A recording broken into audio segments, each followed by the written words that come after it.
যদি পাৱাৰত থাকো আপোনালোকে ইনশাল্লাহ সবে পাট্টা পাব, দিম পাট্টা দিম, হয় না?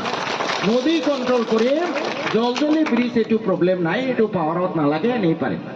এইটো এটা ৰাস্তাত আগবাঢ়ি আছে, জলজলি ব্ৰিজ হৈ যাব।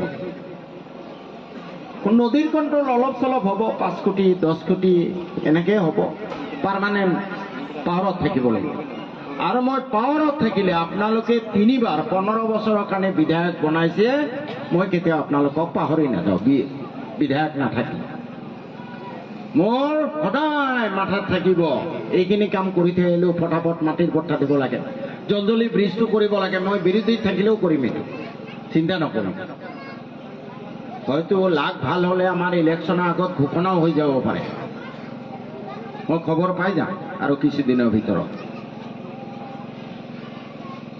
বিধায়ক জোৰেই নাথাকো কেলে, যদি পাৱাৰ পাওঁ, মাটিৰ পট্টা আৰু নদীৰ সামগ্ৰিক নিয়ন্ত্ৰণ মোৰ টপমষ্ট প্ৰায়ৰিটি। কংগ্ৰেছ দলত আছিলোঁ, বৰ্তমানৰ সভাপতি গৌৰৱ গগৈ চাহাবৰ লগত যথেষ্ট ভাল সম্পৰ্ক আছিলে। আৰু মই যদি এই কথাবোৰ নকলোহেঁতেন, নদী কন্ট্ৰোল কৰিব লাগে, মাটিৰ পাট্টা দিব লাগে, অমুক কৰিব লাগে, তেতিয়াহ'লে মই কংগ্ৰেছ যেতিয়াই চৰকাৰত আহিব, মই ডেপুটি চিফ মিনিষ্টাৰ টাইপৰ হৈ থাকিলোহেঁতেন, 2-3টা কেবিনেট মন্ত্ৰী হ'লোহেঁতেন। কিন্তু যদি কেবিনেট মন্ত্ৰী মই মাটিৰ পট্টা দিব নোৱাৰো, নদী কন্ট্ৰোল কৰিব নোৱাৰো, তেনেকুৱা ঘোঁৰাৰ গাখীৰ মন্ত্ৰী মোৰ দৰকাৰ নাই। বুজি পাইছেনে কথাটো? মোৰ সন্মুখেদি অন্যায় হ'ব, মই চুপচাপ বহি থাকিম, পইচাৰ কম, তাতকৈ মই এই MLA মন্ত্ৰী বাদ দি বহি থকা ভাল।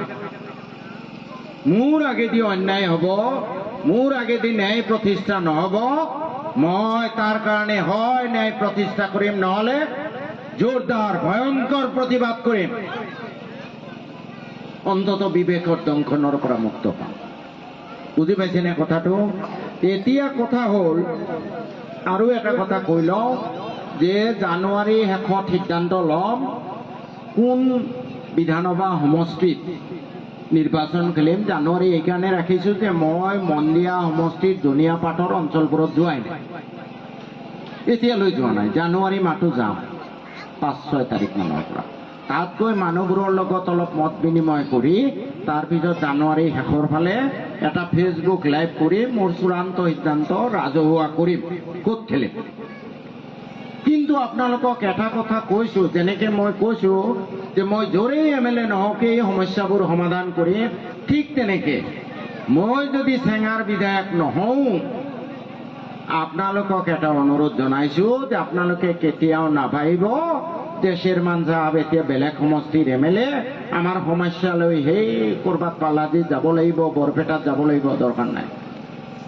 কেতিয়াবা কিবা বিপদ আপদ হ'ল, কিবা মনৰ বেদনা প্ৰকাশ কৰিব লাগে, কিবা কাম হোৱা নাই, ডক্টৰ নাই, টিচাৰ নাই, মই বিৰোধীত থাকিলেও, বেলেগ সমষ্টিৰ বিধায়ক থাকিলেও আপোনালোকক মষ্ট ৱেলকাম, স্বাগতম। আপোনালোকক মই নিজৰ ঘৰৰ মানুহ বুলি ভাবি আছোঁ, কাৰণ আপোনালোকে মোক 3 বাৰ বিধায়ক বনাইছে।